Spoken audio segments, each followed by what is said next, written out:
ஆழ்வார் எம்பெருமானார் ஜீயர் திருவடிகளே சரணம். ஆச்சாரியன் திருவடிகளே சரணம்.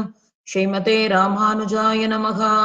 ஸ்ரீமத் ஸ்வேதாத்ரிபர்த்துர் நிரவதி கருணாலப்ததாஸ்யானுபாவः தீமஸ்ரீர் விஷ்ணு சித்தான்வய சுபகஜனிக ஸ்ரீனிவாசாரிய சுனுகோ சாந்தியௌதாரிய பிரபோத பிரபிருதி சுபகுணாவாச பூமிர்மகாத்மா श्रीमान् श्री सौम्य नारायण गुरुरिगमे मानसे सन्निधत्ताम् श्रीमत्कृष्ण समाह्वाय नमो यामुनसो नवे यत्कटाक्षैकलक्ष्याणाम् सुलभश्रीधरः सदा नीलादुङ्गस्तनगिरिदडी सुब्धमुद्बोध्य कृष्णम् पारार्त्यं स्वं श्रुतिसदशिरः सिद्धमध्यापयन्ती सोच्छिष्टायां सृजिनिगलितं या बलात्कृत्य भुङ्क्ते गोदादस्यै नम इदमिदं भूय एवास्तु भूयगा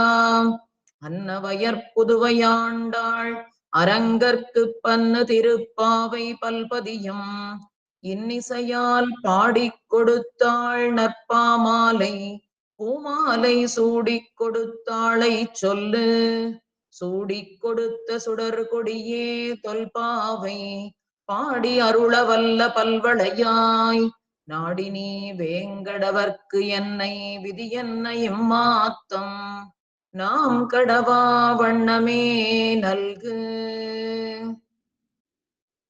எந்தை ராமானுஜமுனி அடியார் திருமுற்றத்துக்கு அடியனுடைய பிரணாமங்களை தெரிவித்துக் கொள்கிறேன். திருப்பாவை இன்று 8வது நாள். 7 பாசுரங்கள் கழிந்தது. இன்று 8வது பாசுரம் கீழ்வானம் வெள்ளென்று எருமைச் சிறுவீடு அப்படின்னு பாகவத திருப்பள்ளி எழுச்சி பிரகரணத்துல இன்னைக்கு 3வது பாட்டு பார்த்து கொண்டே வருகிறோம். 5 பாடல்ல எம்பெருமானுடைய 5 நிலைகளை சொன்னா 6வது பாட்டுல பிள்ளாய் அப்படின்னு ஒரு பெண்ணை எழுப்பினாள், ஒரு சிறு பெண் பிள்ளையை எழுப்பினாள். நேற்றைய பாசுரத்திலே பேய்ப்பெண்ணே அப்படின்னு ஒரு பெண்ணை எழுப்பினாள். இன்றைய பாசுரத்திலே கோதுகலமுடைய பாவாய் அப்படின்னு ஒரு பெண்ணை எழுப்ப போறா. பாடலை அனுபவிச்சுட்டு அதுக்கப்புறம் வியாக்கியானத்தை பார்க்கலாம். கீழ்வானம் வெள்ளென்ன எருமைச் சிறுவீடு மேய்வான் பரந்தனகான் மெக்குள்ள பிள்ளைகளும் போவான் போகின்னாரை போகாமல் காத்து உன்னை கூவுவான் வந்து நின்னோம் கோதுகலமுடைய பாவாய் எழுந்திராய் பாடிப்பறை கொண்டு மாவாய் பிளந்தானை மல்லரை மாட்டிய தேவாதி தேவனை சென்ன நாம் சேவித்தால் ஆவாவென்ன ஆராய்ந்து அருளேலோரெம்பாவாய். பதபதார்த்தம் பார்க்கலாம். கோதுகலமுடைய பாவாய், கிருஷ்ணனுடைய விருப்பத்தை உடைய பெண்ணே. கீழ்வானம், கிழக்கு திக்கில் ஆகாசமானது வெள்ளென்று வெளுத்தது. எருமை, எருமைகள். மேய்வான், பனிப்புல் மேய்கைக்காக சிறுவீடு விடியற்காலையிலேயே சிறிது நேரம் அவிழ்த்து விடப்பட்டு பரந்தனகான் வயல்களெங்கும் பரவின. போவான் போகின்றார், போவதையே பிரயோஜனமாக கொண்டு போகின்றவர்களான மிக்குள்ள பிள்ளைகளும் மற்றுமுள்ள பெண் பிள்ளைகளையும் போகாமல் காத்து போகாதபடி தடுத்து உன்னை கூவுவான், உன்னை கூப்பிடுவதற்காக வந்து நின்றோம், உன் வாசலில் வந்து நிலையாக நின்றோம். எழுந்திராய், எழுந்திரு. பாடி கண்ணனுடைய குணங்களை பாடி பறை கொண்டு அவனிடம் பறையை பெற்று மாவாய் பிளந்தானை, குதிரை வடிவு கொண்ட கேசியின் வாயை பிளந்தவனும் மல்லரை மாட்டிய முஷ்டிகசாணூரர்கள் என்னும் மல்லர்களை அழியச் செய்தவனும் தேவாதி தேவனை நித்தியசூரிகளுக்கெல்லாம் தலைவனுமான அவனை நாம் சென்று சேவித்தால், நாம் அவனிடம் சென்று பணிந்தால், ஆராய்ந்து நம்முடைய குறைகளை விசாரித்து ஆ ஆ என்று அருள் ஐயோ என்று தயை பண்ணுவான் அப்படிங்கிறது பாட்டினுடைய பதபதார்த்தம். இதுக்கு அவதாரிகை என்னன்னு பார்க்கலாம். 8ஆம் பாட்டுக்கு அவதாரிகை சுவாமி பெரியவாச்சான் பிள்ளை சாதிக்கிறார். எல்லாரும் வந்து அழைக்கும்படி கிருஷ்ணனாலே விரும்பப்படுகிற ஒரு பெண் பிள்ளையை இந்த பாட்டுல எழுப்புறான். எல்லாருக்கும் கிருஷ்ணனை ரொம்ப பிடிக்கும். ஆனா கிருஷ்ணனுக்கு இந்த பெண்ணை கண்டா ரொம்ப பிடிக்கும். கிருஷ்ணன் ஆசைப்படும் பெண் அப்படின்னு சொல்லப்படுறா. கோதூகலமுடைய பாவாய் அப்படின்னா கிருஷ்ண வல்லபை அப்படின்னு சொல்லப்படுறா பேரு. ஏன்னா கிருஷ்ணனுக்கு இவளை கண்டா ரொம்ப பிடிக்குமா. பார்க்க போனா நம்ம எம்பெருமான் மேல வச்சிருக்கிற ஆசை பெருசா இல்ல எம்பெருமான் நம்ம மேல வச்சிருக்கிற ஆசை பெருசா அப்படின்னு ஒரு கேள்வி வந்தா எம்பெருமானுடைய ஆசைதான் பெருசா. ஒரு சொத்து இருக்கு, அந்த சொத்தானத காப்பாற்றுவதற்கு அதுக்கு உடையவன் யார், அந்த ஓனரோ அவன் தான் கவலைப்படணும். நாம எம்பெருமானுடைய சொத்து. அப்ப இதை காப்பாற்றுவதற்கு அந்த எம்பெருமான் தான் பாடுபடுவானே தவிர சொத்து நகர்ந்து போய் என்னை காப்பாத்துன்னு அந்த உரிமையாளன் கிட்ட போய் சொல்லாது இல்லையா. அதனால அந்த சொத்துக்கு உரியவன் தான் அது மேல ரொம்ப பிரீத்தியா இருப்பான். அந்த சொத்தை பாதுகாக்கிறதுக்கு படாத பாடுபடுவான். அது போல இந்த ஜீவாத்மாவானவன் பரமாத்மாவுக்கு ஒரு சொத்து. அதனால எம்பெருமானுக்கு தான் நம்ம மேல ஆசை அதிகம். நம்ம வச்சிருக்கிற பக்தியோ ஆசையோ அதெல்லாம் ரொம்ப குறைவு அவனை பார்க்கும் பொழுது. ஏன்னா ஜீவர்களை 4 விதமா பிரிக்கிறான் எம்பெருமான் பகவத்கீதையில சாதிக்கும் பொழுது. ஆர்த்தன், ஜிக்ஞாசு, அர்த்தார்த்தி, ஞானி அப்படின்னு 4 விதமா பிரிக்கிறார்.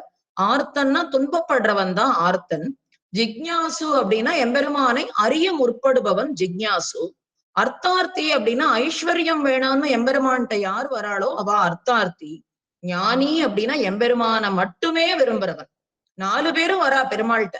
எனக்கு இது வேணும் அது வேணும் கேட்கறதுக்கும் வரா. எம்பெருமானே நீயே வேணும் அப்படின்னு சொல்றவாளும் வரா. அவாதான் ஞானி. அவளை எம்பெருமானுக்கு ரொம்ப பிடிக்குமோ. அது போல இந்த பெண் பிள்ளையை கிருஷ்ணனுக்கு ரொம்ப பிடிக்கும் அப்படின்னு. இப்ப நம்மாழ்வாரையும் பெருமாளையும் பார்க்கும் பொழுது பல பாசுரங்கள்ல பாக்குறோம். நம்மாழ்வாருக்கு உள்ள ஆசை பெருசா இல்ல பெருமாளுக்கு நம்மாழ்வார் மேல உள்ள ஆசை பெருசா அப்படின்னு பார்த்தோம்னா ஒரு பாசுரத்துல ஆழ்வாரே சாதிக்கிறார். 9:6-10 வாரிக்கொண்டு உன்னை விழுங்குவன் காண்மின் என்று அப்படின்னு ஆழ்வார் சொல்றார். உன்னை நான் வாரி விழுங்கிடுவேன், எனக்கு உன் மேல அவ்வளவு ஆசை, வாரிக்கொண்டு உன்னை விழுங்குவன் காணில் என்று அப்படின்னு ஆழ்வார் சொல்றார். அப்படி அபாரமான காதலாம் ஆழ்வாருக்கு பெருமாள் மேல. அப்படி சொல்லிண்டே இருக்கும் பொழுதே உன்னை விழுங்கிட போறேன்னு ஆழ்வார் சொல்லிண்டே இருக்கும் போதே பெருமாள் விழுங்கிட்டாராம் ஆழ்வார். ஏன்னா பெருமாளுக்கு அதை விட தீராத ஆசையா நம்மாழ்வார் மேல. அதனால பெருமாள் விழுங்கிட்டாராம். அப்ப யாருடைய காதல் பெரிது? எம்பெருமானுடைய காதல் தானே பெரியுது. அப்போ கேக்குறாராம் ஆழ்வீர், உம்முடைய என் மேல் உம்முடைய காதலானது உம்முடைய பக்தியானது எவ்வளவு தூரம் இருக்கு அப்படின்னு கேட்டா, பேரமர் காதல் கடல் புறைய விளைவித்தன்னு கடல் போல என்னுடைய காதலானது உன் மேல இருக்குன்னு ஆழ்வார் பதில் சொல்வார் பெருமாள் கிட்ட. சரி போகட்டும் அப்படின்னு ஒரு 4 நாள் கழிச்சு திரும்ப பெருமாள் கேட்டா என்ன சொல்லுவாராம், காதல் கடலின் மிக பெரிதால் அப்படின்பாராம் நம்மாழ்வார். அவருடைய பாசுரங்கள்ல இருந்து வர்ற வார்த்தைகள் தான் இதெல்லாம். காதல் கடலின் மிக பெரிதால் அப்படின்னு ஆழ்வார் சொல்லுவாராம். சரி இன்னும் கொஞ்சம் பக்தியும் பிரேமமும் இவருக்கு வளரட்டும் அப்படின்னு பெருமாள் ஒரு 10 நாள் கழிச்சு கேட்பாராம். அப்ப சொல்லுவாராம், மண் திணி ஞாலமும் ஏழ்கடலும் நீள் விசும்பும் கழிய பெரிதால். இந்த ஞாலம் முழுக்கவும் 7 கடல்களும் நீள் விசும்புங்கிற ஆகாசமும் எல்லாத்தையும் விட என்னுடைய காதலானது பெரியது பொன்னிடத்தில் அப்படின்னு ஆழ்வார் சொல்லுவாராம். அப்புறம் இன்னும் கொஞ்ச நாள் போகுமா பெருமாள் கேட்பாராம், இப்போ எப்படி இருக்கு உம்முடைய காதலானது என் மேல அப்படின்னு சொல்லும் பொழுது 10ஆம் 10 திருவாய்மொழி முடிக்கும் போது ஆழ்வார் பாடுறார் இல்லையா, சூழ்ந்தகன்ற ஆழ்ந்துயர்ந்த முடிவில் பெரும் பாழேயோ சூழ்ந்ததனில் பெரிய பரநன் மலர் சோதியோ சூழ்ந்ததனில் பெரிய சுடர்ஞான வின்பமேயோ சூழ்ந்ததனில் பெரிய என் அவாவரச் சூழ்ந்தாயே. எல்லாத்தையும் விட என்னுடைய காதல் பெருசுன்னு கடைசியா பரமபதம் அடைய போறார் ஆழ்வார் 10ஆம் 10ல சொல்றார், என்னுடைய அவாவானது ரொம்ப பெருசு, தத்துவத்திரயத்தையும் அடக்கிட்டார். அதுக்குள்ள பிரகிருதி மண்டலம் முழுவதையும் அதுல கொண்டு சூழ்ந்து அகன்று ஆழ்ந்து உயர்ந்து முடிவில் என்னுடைய ஆசையானது அதை விட பெருசாச்சு அப்படின்னு ஆழ்வார் சொல்றாராம். அப்படி ஆசையுடைய ஆத்மாவை, அப்படி ஆசையுடைய ஒரு ஞானியை எம்பெருமான் ஒரு நாளும் விடவே மாட்டான். அவளதான் எம்பெருமானுக்கு ரொம்ப பிடிக்கும். அப்போ எல்லா தத்துவத்தையும் விட ஈஸ்வர தத்துவம் என்ன, அச்சேதன தத்துவம் என்ன, சேதன தத்துவம் என்ன, எல்லாத்தையும் விட என்னுடைய ஆசையானது பெரியது அப்படின்னு ஆழ்வாருடைய ஆசை முழுக்க முழுக்க சொல்லி முடிச்சுட்டு பார்த்தா பெருமாளுடைய ஆசை எப்படி இருக்கு, ஆழ்வாருடைய ஆசை எப்படி இருக்குன்னா, பெருமாளுடைய ஆசை சமுத்திரம் போல இருக்கான். ஆழ்வாருடைய ஆசை ஒரு பசுவானது நின்னா அதோட கால் குளம்படியில இருக்கிற ஒரு நீர் தேங்கினா எவ்வளவு இருக்குமோ அந்த அளவுதான் இருக்கான். அப்படி இருக்கான் எம்பெருமானுடைய ஆசை இந்த ஆழ்வார் மேல, ஜீவாத்மாக்கள் மேல உண்டு. எம்பெருமானுக்கு ஆசையானது உண்டு. அப்போ ஆழ்வார பிரிஞ்சு எம்பெருமானால இருக்கவே முடியாது. ஆழ்வாருக்கும் அப்படிதான். ஏன்னா பராசர பட்டர் சாதிக்கிறார், ரிஷிம் ஜுஷாமகே கிருஷ்ண திருஷ்ணா தத்துவம் விவோதிதம். கிருஷ்ண பக்தி அப்படின்னா என்ன? நம்மாழ்வார ஒரு படமா வரைஞ்சா அதுதான் கிருஷ்ண பக்தி. ஆழ்வாருடைய வேட்கை, அந்த விருப்பம், கிருஷ்ணன் மேல உள்ள அந்த விருப்பம், அதனால ஆழ்வாரையே படமா வரைஞ்சா அதுதான் கிருஷ்ண பக்தி. கிருஷ்ண பக்தினா ஆழ்வாருக்கு இருக்கிற, கிருஷ்ணனிடம் இருக்கிற உள்ள பக்தி. ஆழ்வார் மேல கிருஷ்ணனுக்கு இருக்கிற பக்தி ரெண்டுமே கிருஷ்ண பக்தி தான். அதனாலதான் எம்பிரானும் என் மேலானே அப்படின்னு ஆழ்வார் பாசுரம் சாதிக்கிறார். பிரம்மசூத்திரத்திலையும் ஒரு விஷயம் சொல்லப்படுறது, ஒரு ஜீவாத்மாவானவன் பக்தி யோகத்தை கடைபிடிக்கிறான், இல்ல ஒரு சரணாகதி நிஷ்டனா இருக்கிறவன் மோட்சத்துக்கு போறான். மோட்சத்துக்கு போனா எம்பெருமான் எனக்கு உன்னை பிடிக்கல அப்படின்னு புடிச்சு தள்ளி விட்டுருவானா அப்படின்னு ஒரு கேள்வி எழுகிறது. அப்ப கேட்டா தள்ளமாட்டான்னு சாஸ்திரம் சொல்றது அப்படின்னு பதில் சொன்னா, எம்பெருமான் சாஸ்திரத்துக்கு கட்டுப்பட்டவனா? சாஸ்திரங்கள், வேதம், வேதாந்தம், சாஸ்திரம் எல்லாத்தையும் எம்பெருமான் உருவாக்கி வச்சிருக்கான். ஆனா அந்த சாஸ்திரங்களுக்கு கட்டுப்பட்டவனா? எம்பெருமான் யாருக்குமே கட்டுப்பட்டவன் கிடையாது, சுதந்திரன். அவன் என்ன நினைச்சாலும் செய்யக்கூடிய அளவுக்கு அவனுக்கு சுதந்திர தன்மை உண்டு. அதனால அவன் சுதந்திரனா இருக்கிறதுனால யாராவது பரமபதம் போனா எனக்கு உன்னை பிடிக்கலன்னு புடிச்சு தள்ளி விடுவானான்னு கேட்டா கிடையாது. சாஸ்திரமானது எம்பெருமான் தள்ள மாட்டான். ஏன் தள்ள மாட்டான்? இவன் வரமாட்டானான் தான் எம்பெருமான் காத்துன்னு இருக்கான். ஒவ்வொரு ஜீவாத்மாவும் எப்ப என்ன சேர போறது, பரமபதத்துல எனக்கு கைங்கரியம் பண்ண போறான்னு எம்பெருமான் காத்துன்னு இருக்கான். பெரிய பெருமாள் கூட அப்படிதான். சம்சாரம் கிழங்கெடுத்தாலன்றி பெயரேன்னு எம்பெருமான் இங்க சயனிச்சுன்னு இருக்கானாம். சம்சாரத்துல உள்ள அத்தனை பேரையும் கூட்டின் போகாம இந்த பூலோக வைகுண்டமான ஸ்ரீரங்கத்திலேருந்து நான் நகரமாட்டேன் அப்படின்னு பெரிய பெருமாள் படுத்துன்னு இருக்கார்.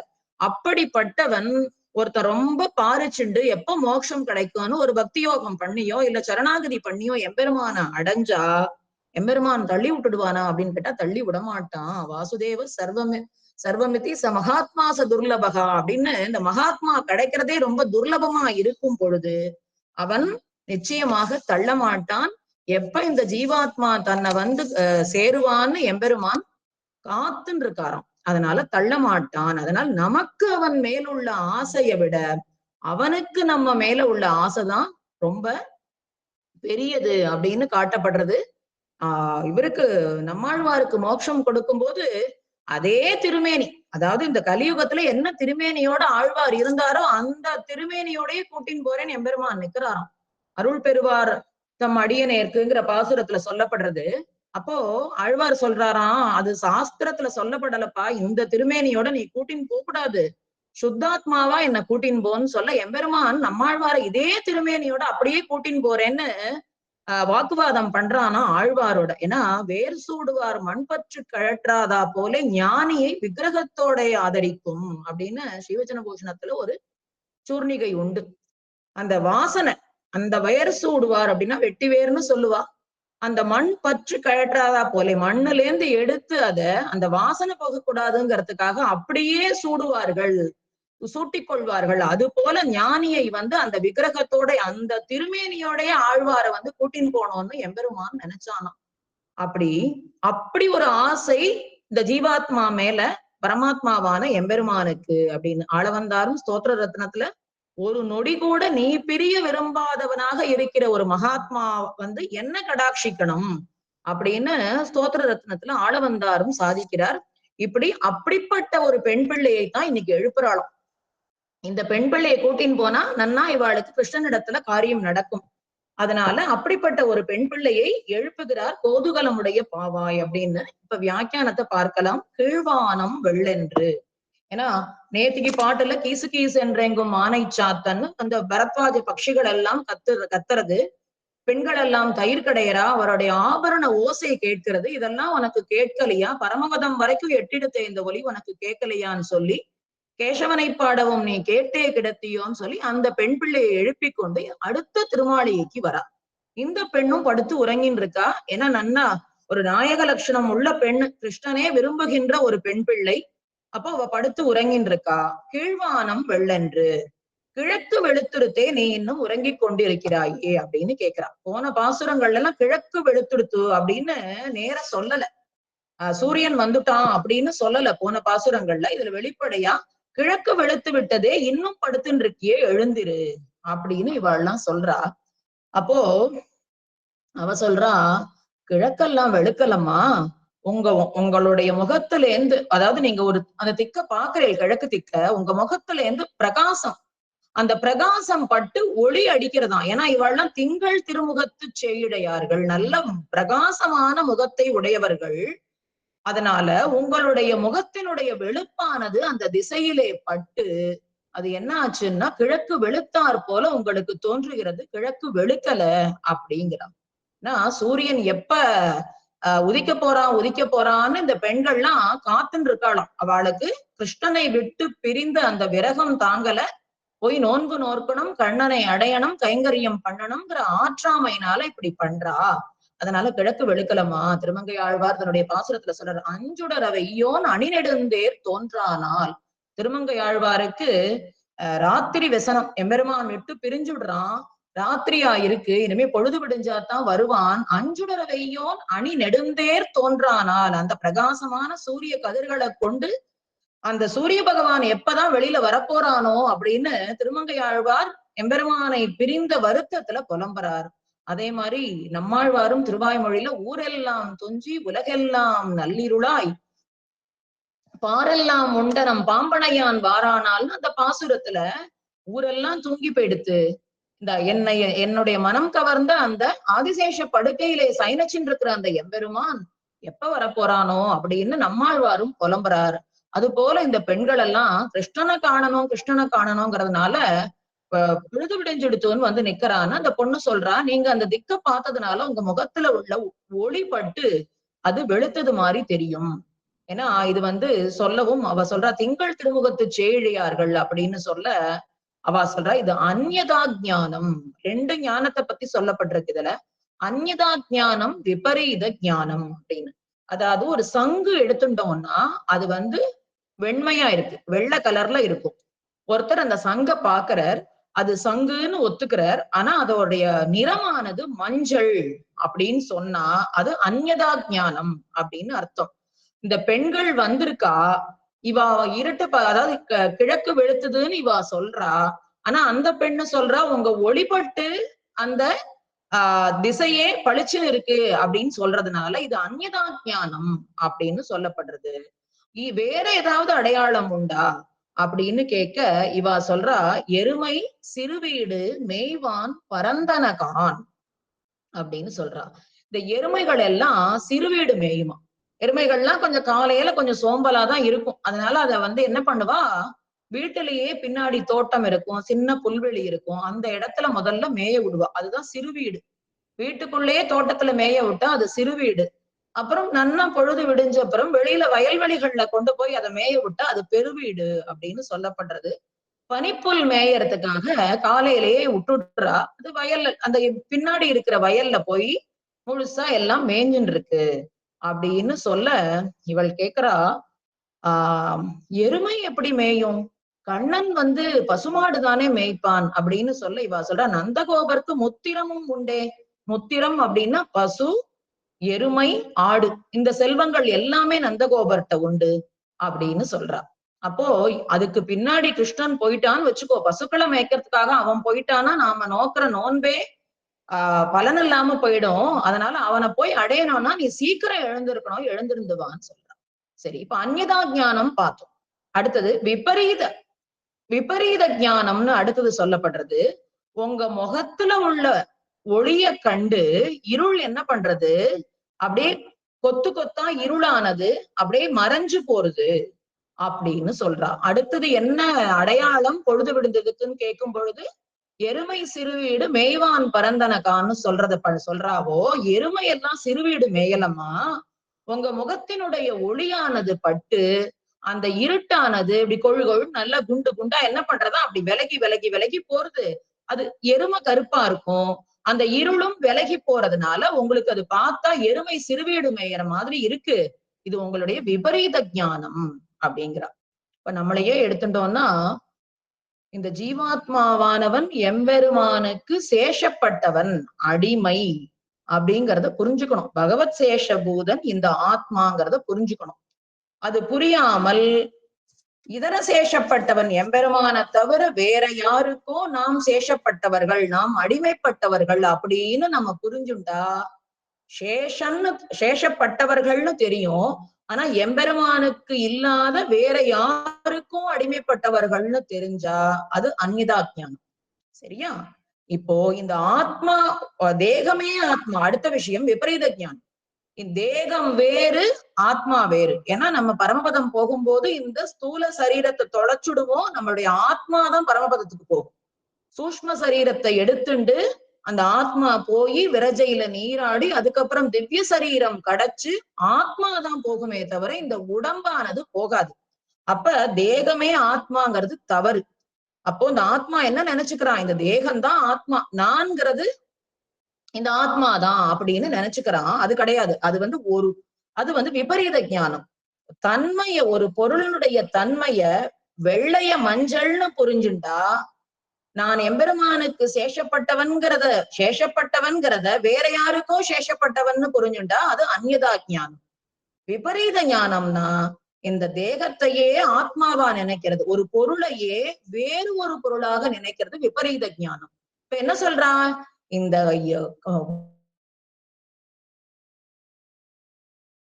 மாடு எருமைத்தானது திரண்டு உங்கள் முக ஒளிப்பட்டு அது அப்படியே மறைஞ்சு மறைஞ்சு போறது அப்படின்னு இந்த இருட்டையே எரும மாடா சொல்றா. அதனால அது விபரீத ஞானம் அப்படின்னு சொல்றா. அப்போ உங்களுடைய விபரீத ஞானத்தினால நீங்க இந்த மாதிரி சொல்றே. சத்வனிஷ்டர் சன்னதியில் அந்தகாரம் இல்லாதிரே. வேறு என்ன அடுத்தது, வேறு என்ன அடையாளம் அப்படின்னு சொல்றா. அப்போ இருட்டு நிக்காதான், இவாளை பார்த்தா போயிடும். ஏன் அப்படின்னா இவாள நல்ல சத்வகுணம் உடையவர்கள். அதனால இவா இருக்கிற இடத்துல இருட்டானது நிற்காது அப்படிங்கிறா. அப்போ பெரியாழ்வார் பெண் பிள்ளையானவள் இவ என்ன சொல்றா, எருமை சிறுவீடு மெய்ந்தன கான் அப்படின்னு சொல்றா. விஜகுல திலகம் தம் விஷ்ணு சித்தம் நமாமின்னு நம்ம திருப்பல்லாண்டு தனியன்ல சேவிக்கிறோம் இல்லையா. இவள் நல்ல பிராமண குலத்துல பிறந்தவள். ஆனா என்ன பண்றா அப்படின்னா எருமை சிறுவீடுன்னு பேசுறா. ஏன்னா தன்மை பாவமா தான் அப்படியே ஆய்ச்சியாவே மாறின்ட்டா கோதை நாச்சியார். சிறுவீடு பெருவீடு அப்படின்னு இடைச்சி பேசுற பாஷையெல்லாம் இவளுக்கு தெரியறது. இவ பிராமணியா பிறந்து அக்னிஹோத்திரத்துக்கு என்ன தேவையோ, அக்னிஹோத்திரம்னா பிராமணர்கள் தினமும் அக்னி வளர்த்து ஹோமங்கள் பண்ணணும். அந்த ஹோமத்துக்கு என்ன சமைத்து எடுத்து வைக்கணும், எவ்வளவு நெய் எடுத்து வைக்கணும், எவ்வளவு நாழி ஆகும் அப்படின்னு அதெல்லாம் தெரிஞ்சு வைத்திருக்க வேண்டிய இந்த ஆண்டாள் என்ன பண்றா, எருமைய சிறுவீடு அப்படிங்கிறா. ஏன் அப்படின்னா இடைச்சி பாவனைய அப்படியே தான் ஏறிட்டுட்டாளாம், தான் இடைச்சியாகவே மாறி போயிட்டாள். அதனால அப்படி சொல்றா. ஸ்ரீயோஜன பூஷணத்துல கூட ஒரு சூத்திரம் சொல்றது உண்டு. பெரியாழ்வாரும் ஆண்டாளும் கோபஜன்மத்தை ஆஸ்தானம் பண்ணினார்கள் அப்படின்னு. அவ அப்படியே அந்த கோபஜன்மத்தை தான் அவளே ஏறிட்டுட்டாளாம். தான் அவளே கோபஜன்மத்துல ஐப்பாடியில பிறந்து கோபியராகவும் அந்த இடையர்களாகவும் இருக்கிறதாகவே ஆஸ்தானம் பண்ணிட்டா. எப்படி குலசேகர ராஜாவான குலசேகர ஆழ்வார் திரியக்ஸ்தாவர ஜன்மங்களை ஆசைப்பட்டார் அப்படின்னு பெருமாள் திருமொழியில சொல்றாரு இல்லையா. எம்பெருமான் பொன்மலையில இதா இருக்கணும், ஏதாவது ஒரு பொற்கூடா இருக்கணும், வழியா படியா கிடக்கணும், படியாய் கிடந்து உன் பவழவாய் காண்பேனேன் திருவேங்கட மலையில ஏதாவது ஒரு வஸ்துவாக நான் இருக்கணும் அப்படின்னு எப்படி குலசேகர ஆழ்வார் ஆசைப்பட்டாரோ, அதுபோல இந்த பெரியாழ்வாரும் ஆண்டாளும் கோப ஜன்மத்துல இருக்கணும்னு ஆசைப்பட்டு அதை அப்படியே ஏறிட்டுட்டா. அதனால எருமை சிறுவீடு மேய்ந்தனக்கான்னு இந்த வித்தியாசம் எல்லாம் அவளுக்கு தெரிய வந்துடுச்சு. அப்போ அருணோதயம், அதாவது சூரிய உதயம் ஆகறதுக்கு முன்னாடி அருணோதயம் ஏற்படும். அதனால அருணோதயம் வரப்போறது, நீ எழுந்திடு அப்படிங்க. அருணோதயம் வரப்போறது அப்படின்னா இருள் பயந்து ஓடி போயிடும். எப்படி தொண்டரடிப்பொடியாழ்வார் வந்து திருப்பள்ளி எழுச்சியில மேட்டிள மேதிகள் தலைவிடும் மாயர்கள் வேங்குடலோசையும் விடைமணி குரலும்னு பாடினார். எப்படி நீ சொல்ற அப்படின்னா, இந்த எருமை சிறுவீடு மேய்ந்தனகான்னு எருமைகள்லாம் போறது, இதை யார் முன்னாடி இந்த மாதிரி சொல்லியிருக்கா அப்படின்னா தொண்டரடிப்பொடியாழ்வார் சொல்லியிருக்கார். அதாவது மேட்டிள மேதிகள் தலைவிடும் ஆயர்கள் பொழுது விடிஞ்செடுத்து அரங்கநாதா, இந்த ஆயர்கள் எல்லாம் வேங்குழல் ஓசைன்னு புல்லாங்குழல கையில எடுத்துட்டா மாட்டு கழுத்துல உள்ள மணி சத்தம் எல்லாம் கேட்கறது. இடையர்கள்லாம் மாடு மேய்க்கிறதுக்காக கிளம்பிட்டாப்பா, பொழுது விடிஞ்செடுத்து அரங்கத்தம்மா பள்ளி எழுந்தருளாயேன்னு தொண்டரடிப்பொடி ஆழ்வார் பாடுறார். இவள் அத்தனை ஆழ்வார்களுக்கும் ஒரே பெண் பிள்ளையே இல்லையா? அஞ்சு குடிக்கு ஒரு சந்ததியாய் ஆழ்வார்கள் தஞ்சையலை விஞ்சி நிற்கும் தன்மைகளாயின்னு ஆண்டாள சொல்றதுண்டு. அத்தனை ஆழ்வார்களுக்கும் ஒரே பெண் பிள்ளை, ஒரே சொத்து. 10 ஆழ்வாருக்கும் குழந்தை இல்ல, இவ ஒருத்திதான் பெண் பிள்ளை. அவளுடைய ஞானபக்தி வைராக்கியங்கள்லாம் இவளுக்கு வந்துடுத்து. தொண்டரடிப்பொடியாழ்வார் அரங்கநாதனை எழுப்புறார், எழுந்துரு, இந்த மாதிரி ஆயர்கள்லாம் மாடு மேய்க்க போறா, பொழுது விடிஞ்சிடுத்துன்னு. இவ பாகவத திருப்பள்ளி எழுச்சி இந்த பெண்ணை எழுப்பறா. இந்த மாதிரி எருமை சிறுவீடு மேய்வான் பரந்தன கான் அப்படின்னு தகப்பனார் எம்பெருமானை எழுப்ப இந்த பெண்ணானவள் என்ன பண்றா அப்படின்னா இந்த கோபிகைகளை எழுப்புகிறாள் அப்படின்னு பாக்குறோம். அப்போ இந்த இவ்வளவும் சொல்லி எழுப்பியும் அவ எழுந்திருக்கல. இவாளுக்கு பிரமித்து போய் நிக்கிறா, என்ன பண்ணலாம் அப்படின்னு. அவ என்ன கேக்குறான்னா, இவ என்ன சொல்றான்னா, நாங்க விடிஞ்சதற்கு 2 அடையாளம் சொல்லிட்டோம், நீ விடியாததுக்கு அடையாளம் சொல்லு. ஏன்னா நீ பதில் சொல்லல, எழுந்து வரமாட்டேங்கிற. நாங்க விடிஞ்சதுக்கு அடையாளம் சொன்னோம், நீ விடியலைங்கிறதுக்கு அடையாளம் சொல்லு அப்படின்னு சொல்றா. அப்போ அந்த பெண் பிள்ளை சொல்றா, 5,00,000 குடியில் உள்ள பெண்களும், திருவாய்ப்பாடியில 5,00,000 குடி, அத்தனை பெண்களும் வந்துட்டாளா? வந்த மாதிரி தெரியலையே, வாசல்ல பார்த்தா ஒரு 1000 பேர் இருக்கிற மாதிரி இருக்கு அப்படின்னு சொல்றா. அப்போ உன்னை உன்னை இல்லாம பாதி பேர் என்ன பண்ணிட்டா, உன்னை கூப்பிடல, ஆனா போயின்னு இருந்தா நாங்க என்ன பண்ணினோம், அவளை கூப்பிட்டு நிக்க வச்சுட்டோம். என்னை விட்டுட்டு போயிட்டாளா? அப்ப நான் இனிமே வந்து எந்த பிரயோஜனமும் இல்லையே, அவ ஏன் என்னை விட்டுட்டு போனா அப்படின்னு கேக்குறாயோ. 5,00,000 குடியில் உள்ள பெண்களும் வந்த மாதிரி தெரியல, கொஞ்சம் பேர் தான் வந்திருக்கா போல இருக்கு அப்படின்னு சொல்ல, உன்னை இல்லாம இன்னும் நிறைய பேர் வந்து ஆற்றாமை, அதாவது கிருஷ்ணனை பிரிஞ்ச அந்த விரகதாபம் தீர்வதற்காக சீக்கிரம் நோன்பு நோக்க போகணும்னு நிறைய பேர் வந்துட்டா, நாங்க தான் உன்னை எழுப்ப வந்திருக்கோம்னு சொல்லதும் இவ சொல்றா, எப்படி அவள்லாம் என்னை விட்டுட்டு போனா இப்ப நான் நோன்புக்கு சேர வேண்டாமா அப்படின்னு சொல்ல, ரொம்ப கும்பலா இருக்குமா, நிறைய பேர் இருக்கா, நீ அவ வந்து வேணும்ட்டு அப்படி பண்ணல, உன்னை விட்டுட்டு போகல, நீ வரலேங்கிறதே அவளுக்கு தெரியல, அதனால அவ போயின்னு இருந்தா அப்படின்னு சொல்ல, போவான் போகின்றாரே, என்ன பண்ணினோம் நாங்க அப்படின்னா, அப்படி போயின்னு இருக்கிறவாளை நிறுத்தினோம். இந்த மாதிரி இந்த பெண் பிள்ளை வரலன்னு சொல்லி அவளை நிறுத்தி வச்சிருக்கோம். போவான் போகின்றாரை அப்படின்னா போவதே அவளுக்கு குறிக்கோள். எப்படி அர்ச்சனாதிகதியில போகும் பொழுது, அர்ச்சனாதிகதினா நாம மரணம் அடைந்து மோட்சத்தை அடையணும்னா அதுக்கு கதி வழி வந்து அர்ச்சனாதிகதின்னு சொல்லப்படுறது. அர்ச்சனாதிகதி அக்ரூர யாகம் திருவேங்கட யாத்திரை போறதே பிரயோஜனம் அப்படிங்கிறா. அப்போ பரமபதத்துக்கு அர்ச்சராதிகதியில போய் பரமபதத்தை அடையிறது அப்புறம் இருக்கட்டும், அர்ச்சராதிகதியில போறதே பலன் அப்படின்னு போவாரை போலே அக்ரூர யாகம், எப்படி கம்சனானவன் அக்ரூரரை கூப்பிட்டு இந்த மாதிரி வில்யாகத்துக்கு கண்ணனையும் பலராமனையும் அழைச்சுண்டுவான்னு சொன்னதும் அக்ரூருக்கு கொஞ்சம் கஷ்டமாதான் இருந்தது. இப்படி தவறான காரியம், ஏன்னா வதம் பண்ண போறான், கிருஷ்ணனை வதம் பண்றதுக்காக கூட்டின்னு வர சொல்லியிருக்கான் கம்சன். அழைத்து வருகிறேன் என்றேனோ அக்ரூரரை போலே திருக்கோளூர் பெண் பிள்ளையில நாம அனுபவிச்சோம். அப்போ அவர் வந்து இப்படி தவறான செயல்னாலும் இவ்வளவு நாளா இந்த ஆத்மாவானது பாவப்பட்டு போயிடுத்து, தினமும் இந்த கம்சன் முகத்துல முழிச்சு நாளை பொழுது நல்ல பொழுதா விடிய போறது, கண்ணனை பார்க்க போறேன், அவனை கட்டிக்க போறேன், அவனை சேவிக்க போறேன், அவன் என்னோட பேச போறான், அவனோட நிறைய பரிமாறிக்க போறேன் அப்படின்னு அந்த பாரிப்பு, கண்ணனை பார்க்க போறேன்னு போய் அடையறதுக்கு முன்னாடி போகிற அந்த பாதை, அந்த வழிய நினைச்சு அவ்வளவு சந்தோஷப்பட்டான். கண்ணனை பார்க்க போறேன்னு. அது அக்ரூர யாகம் அப்படின்னு சொல்லுவான். அடுத்தது திருவேங்கட யாத்திரை. திருவேங்கட யாத்திரை பண்ணி அங்க போய் சேவிக்கிறதை காட்டிலும், அங்க நடந்து போவாளே, கீழேந்து கீழ் திருப்பதியில இருந்து மேல வரைக்கும் நடந்து போவா, அந்த யாத்திரையானது அடியார்களோட சேர்ந்து போய் அங்க எம்பெருமான அனுபவிக்க போகிறோம் அப்படிங்கிற ஒரு பாரிப்போடு போகின்ற அந்த யாத்திரையே ரொம்ப சந்தோஷமா இருக்கும். அதனால திருவேங்கட அர்ச்சராதி கதி அக்ரூர யாகம் திருவேங்கட யாத்திரை இது போகையே பிரயோஜனம் மாதிரி நோன்பு நோற்பதே பிரயோஜனம் அப்படின்னு இந்த பெண்கள்லாம் போயின்னு இருக்கா.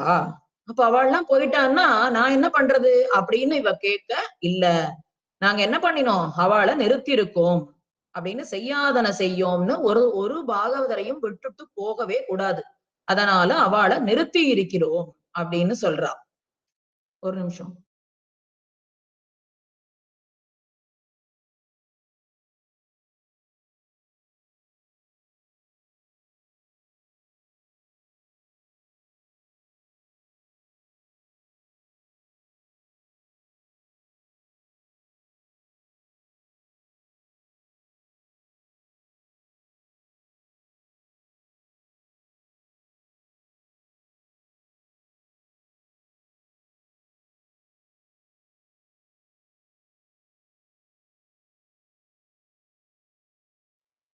அடி நீ இல்லாமல் போகக்கூடாது, ஒரு பாகவதரையும் விட்டு விட்டு போகக்கூடாது, நீ வரலை அப்படின்னு சொல்லி அவளை நிறுத்தி இருக்கோம். அவளை நிறுத்திட்டு உன்னை கூப்பிடலான்னு உன் வாசல்ல வந்து நாங்கள் நிக்கிறோம் அப்படின்னு. எப்படி நின்றார்கள் அவர்கள் அப்படின்னா,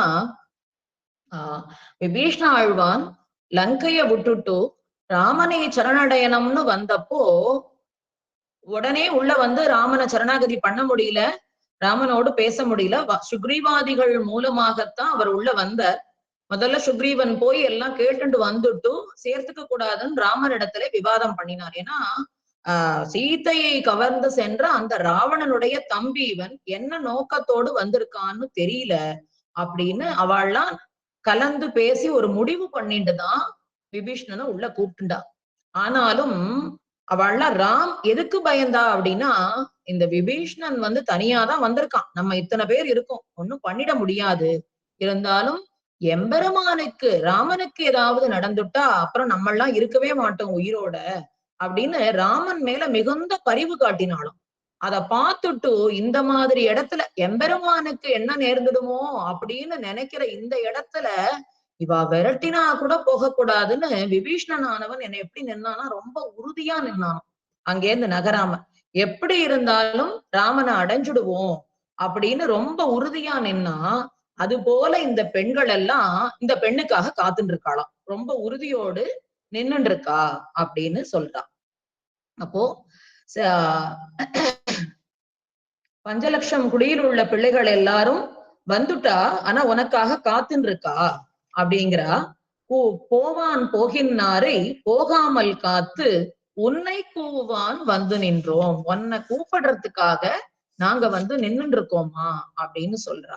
கிழக்கு வெளுத்து போயிட்டாலும் கிடந்து இப்படி உறங்குகின்றாயே அப்படின்னு சொல்ல அந்த பெண் சொல்றாளாம், கிருஷ்ணனுக்கும் நம்ம எல்லாருக்குமே ஒரே மாதிரி தானே சம்பந்தம், நீங்கள் என்ன அதென்ன என் பக்கத்துல வந்து உனக்காக நிக்கிறோம் உனக்காக நிக்கிறோம்னு சொல்றேளே, என்றால் அப்படி என்ன தனிச்சிறப்பு இருக்கு அப்படின்னு சொல்ல, அப்படின்னு கேட்க நீ கோதுகலமுடைய பாவாய் அப்படிங்கிறா. உன்னை முன்னிட்டுதான் நாங்க கிருஷ்ணனிடத்துல போகணும்.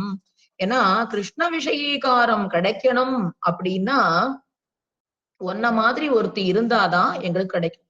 எங்களுக்கெல்லாம் கண்ணனை பிடிக்கும், அது வேற விஷயம். ஆனா கண்ணனுக்கு உன்ன ரொம்ப பிடிக்குமே, அதனால உன்னோட போய் சேர்ந்து கிருஷ்ணானுபவம் பண்ணணும் அப்படின்னு சொல்றா. அப்போ எல்லாரும் பத்னிகள் தான், எம்பெருமானுக்கு அத்தனை ஜீவாத்மாவும் பத்னிகள் தான். அப்படி இருந்தாலுமே கிருஷ்ண வல்லபை இல்லையா நீ, அவனுக்கு ரொம்ப பிடிச்சவள் இல்லையா, அதனால ஒன்ன கூட்டிட்டு போய்தான் நாங்கள் அவனோடு சேருவோம் அப்படிங்கிறா. அப்போ என்ன அப்படி சிறப்பு அப்படின்னா, நாரீனாம் உத்தமாம் வது அப்படின்னு பெரிய பிராட்டியார சொல்றான். ஏன்னா ஸ்ரீதேவி பூதேவி நீலாதேவின்னு எத்தனை பேரு இருந்தாலும் புருஷகாரம் அப்படிங்கிறது பெரிய பிராட்டியார் ஸ்ரீ மகாலட்சுமி தான் புருஷகாரம் பண்றான். நம்மாழ்வாரும் அகலகில்லேன் இறையுமென்ன அலர்மேல் மங்கை உரைமார்வா அப்படின்னு பிராட்டியோடு கூடிய எம்பெருமான் இடத்துலதான் சரணாகதி பண்றார் திருவாய்மொழி 6ஆம் பத்துல. அப்போ கடகத்துவம், அதாவது சேர்த்து வைக்கிறது அப்படின்னா யார் பண்றா? புருஷகார பூதையான அந்த பெரிய பிராட்டி தான் பண்றா. பூமி நீலா தேவிக்குமே புருஷகாரம் யார் பண்றான்னா ஸ்ரீ மகாலட்சுமி தான் பண்றா. அதனாலதான் அவளை நாரீனாம் உத்தமாவது அப்படின்னு சொல்றா. பெண்களிலேயே மிகச் சிறந்தவளான அந்த ஸ்ரீ மகாலட்சுமி அப்படின்னு சொல்லப்படுறா. அப்போ அது மாதிரி கிருஷ்ணன் பக்கல்ல நாங்க போகணும்னா புருஷகாரம் யார் பண்ணணும்? நீதாம்மா பண்ணணும். அதனால நீ எழுந்திருந்து வா. ஒண்ணு, பெண்களுக்கெல்லாம் பாரதந்திரியம் தான் சிறப்பு. ஏன்னா பெண்கள் எல்லாம் பிறந்த வீட்டுல இருக்கும் பொழுது திருமணம் ஆகிறதுக்கு முன்னாடி தந்தைக்கு கட்டுப்பட்டு இருக்கணும். கல்யாணமான பிறகு கணவனுக்கு கட்டுப்பட்டு இருக்கணும். அப்ப குழந்தைகள் பையன் பெண்ணெல்லாம் பிறந்துட்டான்னா அந்த குழந்தைகளுக்கு கட்டுப்பட்டு இருக்கணும். பெண்ணானவள் எப்பவுமே பாரதந்திரியம் உடையவள். அவளுக்குன்னு ஒரு சுவாதந்திரியம் கிடையாது. அது ஒண்ணு. அதனால சுவாதந்திரியத்தோட நீ படுத்துட்டு இருக்க கூடாது ஒண்ணு. அப்புறம் இப்போ எழுந்திருக்கல அப்படின்னா உன்னுடைய சுவாதந்திரியம் தெரியும். உன் விருப்பத்துக்கு நீ படுத்துட்டு இருக்க அப்படிங்கிறது எல்லாருக்கும் தெரிஞ்சு போயிடும். அதனால நீ கிடந்து உறங்காதே. பாரதந்திரிய பரகாஷ்டை அப்படின்னு சொல்லி நீ பாரதந்திரியம் உடையவள். ஸ்திரீத்துவம், ஸ்திரீன்னா ஒருத்தருக்கு கட்டுப்பட்டுதான் இருக்கணும். அதனால நீ எழுந்திருந்து வா அப்படின்னு சொல்றா. மேலும் இன்னும் என்ன சொல்றா? அதாவது பெண்ணின் வருத்தம் அறியாதவனை போல நீயும் இப்படி படுத்துட்டு இருக்கியே. எம்பெருமான் கிருஷ்ணனை சொல்றது உண்டு. பெண்ணின் வருத்தம் அறியாத பெருமான் அறையில் பீதக வண்ண வாடை கொண்டு அப்படின்னு. அந்த கிருஷ்ணன் என்ன பண்ணுவான் அப்படின்னா பெண்ணின் வருத்தம் அறியாதவன். அதே ராமபிரான் என்ன பண்ணுவான் அப்படின்னா உண்ணாது உறங்காது ஒலிகடலை ஊடறுத்து பெண்ணாக்கை ஆப்புண்ட அப்படின்னு சீதா பிராட்டிய ராவணன் கவர்ந்து சென்ற போது உண்ணாது உறங்காது ஒலி கடலை ஊடறுத்துன்னு அந்த சமுத்திரத்துக்கு நடுவுல அணைய கட்டி சீதா பிராட்டிய போய் மீட்டுண்டு வந்தான். ஆனா இந்த கிருஷ்ணன் என்ன பண்ணுவான் அப்படின்னா பெண்ணின் வருத்தம் அறியாதவன். அவன் போல நீயும் இப்படி படுத்துட்டு இருக்கியே அப்படின்னு சொல்றான். இத ஆண்டாள் ரொம்ப உரிமையோட சொல்லுவாளாம். வெற்ற பெரிதே பெற்றதாய் வேம்பேயாக வளர்த்தாளே அப்படின்னு நாச்சியார் திருமொழியில ஒரு பாசுரம். யசோதை இப்படி ஒரு பையனை பெத்து வச்சிருக்காளே. வெற்ற வெறிதே பெற்றதாய் வேம்பேயாக வளர்த்தாளே. இப்படி தீம்பு பண்ணிட்டு கசப்பா, வேம்பு எப்படி கசக்குமோ அப்படி ஒரு கசப்ப அந்த மாதிரி ஒரு பிள்ளைய பெத்து வச்சுட்டு இருக்காளே யசோதை அப்படின்னு ரொம்ப உரிமையா சொல்றா. ஏன்னா சாட்சாத் அந்த பூமி தேவி தானே ஆண்டாளா அவதாரம் பண்ணிருக்கா. அதனால உரிமையா சொல்றாளாம். வஞ்சக பேச்சு பாலுண்ட மசிமயிலி கூரை தாராய். வெக்கம் இருக்கா கண்ணா உனக்கு? கூரை தாராய் அப்படின்னு வஸ்திராபகரண சரித்திரம். அந்த கூரை பெண்களுடைய ஆடை அவன் பறிச்சுண்டு குருந்த மரத்தை மேல போய் உட்கார்ந்து இருக்கும் பொழுது அவ சொல்றா, வஞ்சக பேச்சு பாலுண்ட மசிமயிலி, வெட்கம் இல்லாதவனே எங்களுடைய உடைகளை கொடுப்பாய் அப்படின்னு ஆண்டாள் ரொம்ப உரிமையோட சொல்றாளாம். அப்போ பாவாய் அப்படிங்கிற இடத்துல, கோதுகலமுடைய பாவாய்ங்கிற இடத்துல, கோதுகலம் அப்படின்னா கிருஷ்ணனுக்கு ரொம்ப பிடிச்சவளான நீ எழுந்திருக்கணும். பிராட்டியை போல சிறந்த பெண்ணனி நீதான் எங்களுக்கு புருஷகாரம் பண்ணி கிருஷ்ணன் பக்கத்துல சேர்த்து வைக்கணும். பெண்களுக்கு பாரதந்திரியம்ங்கிறது கிடையாது. அதனால உன்னுடைய பாரதந்திரியத்தை காமிக்கணும்னா நீ எழுந்து வா. கண்ணன் போல இப்படி பெண்ணின் வருத்தம் அறியாத பெருமானை போல நீயும் இப்படி படுத்துன்னு இருக்காத, எழுந்திராய். எழுந்திருக்கும் பொழுது உன்னுடைய அசைவு எப்படி இருக்குன்னு பார்க்கணும். அதுக்காகவாது எழுந்துறேன் அப்படிங்கிறான். இப்போ காஞ்சிபுரத்துல இந்த ஒரு ஐதியம் சொல்லப்படுறது உண்டு. பெருந்தேவி தாயாரும் பேரலாளும் சயனிக்கும் போது பெருந்தேவி தாயார் நன்னா இருக எம்பெருமான அணைச்சுண்டு படுத்துட்டு இருப்பாளாம். இப்படி கழுத்து இப்படி கட்டிட்டு படுத்துட்டு இருப்பாளாம். அப்ப கையில உள்ள விளையல்ல உள்ள அந்த அச்சு பெருமானுடைய கழுத்துல அப்படி நன்னா பதிஞ்சிருக்கும். காலையில விஸ்வரூபத்தும் போது திறக்கும் பொழுது சேவிச்சா அந்த அடையாளம் நம்ம கண்ணுல படுமா. அதான் பரிஸ்பந்தம் அப்படின்னு சொல்றா. எழுந்திருக்கும் போது உள்ள ஒரு அழகு. கொஞ்ச நேரம் ஆச்சுன்னா என்ன ஆகுமா, அது ரத்தம் ஓடி அந்த இடம் மறைஞ்சு போயிடும். அந்த பரிஸ்பந்தம்னு சொல்லப்பட்ட எழுந்திருக்கும் போது இருக்கிற ஒரு அழகு, அதை பார்க்கணும். அதுக்காக நீ எழுந்திரு. இன்னொரு விஷயம், நாங்கள்லாம் இந்த கோதுகலமுடைய பாவாயை எழுப்பி கூட்டின்னு வந்தோம் அப்படிங்கிற பெருமையை எங்களுக்கு கொடுக்கறதுக்காகவாது எழுந்துறேன். விஸ்வாமித்திரர் ராமனுக்கு சுப்பிரபாரதம் பாடினார். தொண்டரடி பொடியாழ்வார் அரங்கநாதனுக்கு பாடினார். பெரியாழ்வார் கண்ணனுக்கு பாடினார். நம்பாடுவான் திருக்குறுங்குடி நம்பிக்கை பாடினார். நாங்கள்லாம் உனக்கு பாடுறோம்மா, கோதுகலமுடைய பாவாய் எழுந்திராய் அப்படின்னு உனக்கு நாங்க திருப்பள்ளி எழுச்சி பாடின்னு இருக்கோம். அதனால நீ எழுந்திருந்து வர வேண்டும் அப்படின்னு சொல்றா. இப்போ எழுந்திருந்து வந்து நான் என்ன பண்ணணும் அப்படின்னு கேட்க, பாடி பறை கொண்டு அப்படிங்கிறா. பாடி பறை கொண்டு. இதுக்கு முன்னாடி நமக்கு இருந்த ஐஸ்வர்யம் வந்து ரொம்ப சாதாரணம் இல்லையா? ஆயர்களுக்கு என்ன ஐஸ்வர்யம்? நல்ல மாடுகன்றுகள் எல்லாம் இருக்கும். அந்த ஐஸ்வர்யம் வந்து ரொம்ப சாதாரணமா. இனிமே நாம பெறப்போற ஐஸ்வர்யம் வந்து ரொம்ப பெருசு. ஏன்னா கண்ணனையே அடைய போறோம். கண்ணன் அடைஞ்சுட்டா அதுக்கப்புறம் வேற என்ன வேணும்? அதனால இந்த ஐஸ்வர்யத்தை சொல்லி முடிக்க முடியாது. இவ்வளவு நாள் இந்த கோபால கிழவர்கள்லாம் பெண்களும் இந்த கிருஷ்ணனும் சேரக்கூடாதுன்னு நம்மளை பிரிச்சு வச்சிருந்தா, அதனால நம்ம என்ன பண்ணினோம்? மறைஞ்சு அனுபவிச்சோம். மனசுக்குள்ளேயே இந்த கிருஷ்ணனை அனுபவிச்சுட்டு இருந்தோம். அந்த அனுபவம் வந்து இனிமே அடக்கி வைக்க வேண்டாம். இப்பதான் வெளிப்படையா நோன்பு நோருங்கோ, கிருஷ்ணன் உங்களுக்கு தலைவனாவான் அப்படின்னு சொல்லிட்டா, அதனால இப்ப வந்து அந்த பிரவாகமானது வெளியே பொங்கி வர்றது அந்த கிருஷ்ணா அனுபவம் கிருஷ்ண குண அனுபவ பிரீத்திக்கு என்ன பண்ணாத, தடை போடாத. கிருஷ்ண குணங்களை என்ன பண்ணலாம் அப்படின்னா வாயார நன்னா பாடுவோம். பாடிண்டே அவனா பாடி பறை கொள்வோம் அப்படிங்கிற. பாடி பறை கொண்ட நாம் பாடி பறையை பெறுவோம். ஏன்னா முதல் பாட்டிலே பறை கேட்கணும்னு சொன்னா இல்லையா? அப்போ பறை அப்படின்னா என்னன்னா நாட்டாருக்காக நோன்பு. ஏன்னா மழை வரல, அதுக்காக நோன்பு நோக்கிறோம். அது ஊருக்காக. இந்த கோபால கிழவர்கள்லாம் முடிவு பண்ணி நீங்க நோன்பு நோருங்கோ, நன்னா மழை பெய்யணும்னு சொன்னா நாட்டாருக்காக நோன்பு. தங்களுக்கு இவாளுக்கு என்ன வேணும்? சேவிக்கையே பலம். கிருஷ்ணனை சேவிக்கிறது. அதாவது சேவை அப்படின்னா கைங்கரியம்னு ஒரு அர்த்தம் உண்டு. அவனை சேவிக்கிறதுன்னு சொல்றான். பாட்டே பலம். அருளி செயல்லாம் நம்ம சேவிக்கிறோம். என்ன பலன் எதிர்பார்க்கணும் அப்படின்னா அதை சேவிக்கிறது தான் பலம். வேற எதுவும் எதிர்பார்க்க கூடாது. எம்பெருமானுக்கு கைங்கரியங்கள் பண்ணும் பொழுது பலத்தை எதிர்பார்த்து பண்ணக்கூடாது. இது பண்ணணும்னு சாஸ்திரம் சொல்லியிருக்கு, பெரியவா சொல்லியிருக்கா, நம்ம பண்ணணும். இந்த பதிகம் படிச்சா இந்த பலன், இந்த பதிகம் படிச்சா இந்த பலன் அப்படின்னு சொல்லி படிக்க கூடாது. அது நமக்குன்னு நம்ம பண்ணவே கூடாது. அப்ப அருளி செயல் சேவிக்கிறோம் அப்படின்னா அதை பாடுறதே பலம் அப்படின்னு சொல்லப்படுது. நம்மாழ்வார் என்ன பண்ணினார்? திருவேங்கடமுடையானுக்கு கைங்கரியம் பண்ணணும்னு ஆசைப்பட்டார். ஒழிவில் காலம் எல்லாம் உடனாய் மண்ணி வழிவிலா அடிமை செய்ய வேண்டும்னா தெழிக்குறள் அருவி திருவேங்கடத்து எழில்கொள் சோதி எந்தை தந்தை தந்தைக்கே அப்படின்னு ஒழிவில் காலம் எல்லாம் அப்படின்னார். ஒழிவில்னா சர்வதேச சர்வகால சர்வாவஸ்தைகளிலும் எம்பெருமானுக்கு கைங்கரியம் செய்ய வேண்டும். எல்லா தேசத்திலையும் எல்லா காலத்திலையும் எப்படி லக்ஷ்மணன் பண்ணினான், வழி அடிமை செய்தேனோ லக்ஷ்மணனை போலே அப்படின்னு திருக்கோளூரம்மா எடுக்கிறார். அது போல எல்லா காலத்திலையும் எம்பெருமானுக்கு நான் கைங்கரியம் பண்ணணும் அப்படின்னு ஆசைப்படுறார். ஆனா எங்க இருந்தார் நம்மாழ்வார்? பிறந்ததுல இருந்து புளிய மரத்தடியில தான் உட்கார்ந்து இருந்தார். திருவேங்கடத்துக்கு போனாரா? போகல. எந்த திவ்ய தேசத்துக்குமே போல. எம்பெருமான் ஆனவன் புளிய மரத்தடிக்கு வந்து வந்துதான் எல்லா திவ்ய தேசத்தை எம்பெருமானும் ஆழ்வார்ட்டேந்து பாட்ட பெற்று கொண்டு போனார்கள். அப்போ அவர் என்ன பண்றாரு? எம்பெருமானுக்கு கைங்கரியம் பண்ணணும்னு ஆசைப்பட்டார். திருவேங்கடமுடையானே அங்க வந்துட்டான். அங்க வந்து அவர் நிற்க இவர் என்ன பண்ணினார் அப்படின்னா எம்பெருமான புகழ்ந்து வாச்சிக கைங்கரியமா பாடுறார் நம்மாழ்வார் இல்லையா? அப்போ பாடி எம்பெருமான உகப்பிக்கிறார். அது ஒரு கைங்கரியம். வாச்சிக கைங்கரியமா பாடினார். அது போல நாமும் பாடிப்பறை கொண்டு அப்படின்றார்.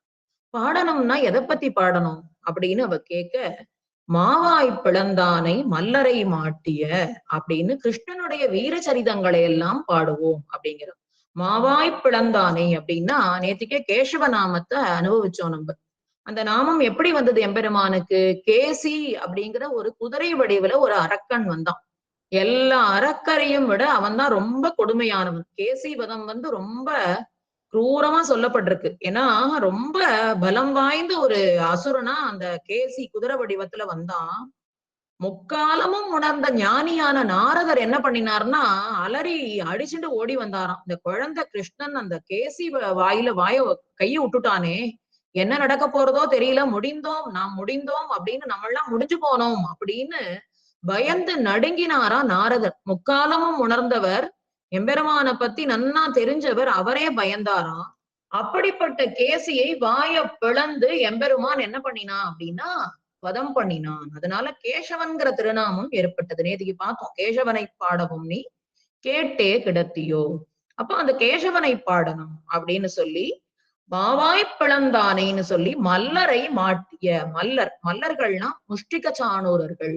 இந்த கம்சனானவன் அக்ரூரரை விட்டு கிருஷ்ணரையும் பலராமரையும் கோகுலத்திலேருந்து கூட்டின் வா தனுர்யாகம் பண்ண போறேன் அப்படின்னு சொன்னான். ஆனா என்னத்தை நிறுத்தி வச்சான்? மல்லர்கள் முஷ்டிக சாணூரர்கள்னு மல்லரை முதல்ல நிறுத்தி வச்சான். கோடையாபீடம்ங்கிற யானையை நிறுத்தி வச்சான்.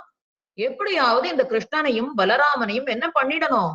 வதம் பண்ணிடணும் அப்படின்னு கம்சன் நினைச்சான். அப்ப மல்லரை மாட்டியன்னா அந்த ஆஹ் முஷ்டிக சாணூரர்களையும் என்ன பண்ணினா எம்பெருமான் நன்னா மல்யுத்தம் பண்ணி, ஏதோ வில்லு அம்பு இதெல்லாம் வச்சு பண்ணல. நன்னா அந்த மல்லர்கள்னு பார்த்தா ஆரோக்கியமா இருப்பா, நன்னா குண்டா இருப்பா, நன்னா சாப்பிட்டு உடல் பெருத்து இருப்பா. அவளை நன்னா அடிச்சு படுக்க வச்சு அவ மேல ஏறி உக்காந்து மல்யுத்தம் பண்ணணும். இந்த சின்னஞ்சிறு குழந்தைகள், இந்த ஸ்திரீகள்லாம், மதுரா நகரத்து ஸ்திரீகள்லாம் அப்படியே பயந்து போனாலாம். ஐயோ, முஷ்டிக சாணூரர்கள் எவ்வளவு ஒரு வலிமை உடையவர்கள். இந்த குழந்தைகள்லாம் ரொம்ப சௌகுமாரியமா இருக்காளே, இவாளை பார்த்தாலே சின்ன குழந்தைகளா இருக்கே, இவா போய் எப்படி இந்த முஷ்டிக சாணவர்களை போய் வதம் பண்ண போறா அப்படின்னு அந்த ஊரில் உள்ள பெண்கள் எல்லாம் ரொம்ப கவலைப்பட்டாளாம். அப்படிப்பட்ட அந்த மல்லர்களை வதம் பண்ணின மாவாய் பிளந்தானை மல்லரை மாட்டிய தேவாதி தேவனை அப்படிங்கிறார். அப்போ தேவாதி தேவன், தேவாதி தேவன்னா தேவ பெருமாளாகி அந்த வரதராஜ பெருமாளை சொல்றது உண்டு. தேவாதி தேவனை சென்று நாம் சேவித்தால் அப்படின்னு சொல்றா. ஏன் தேவாதி தேவன்?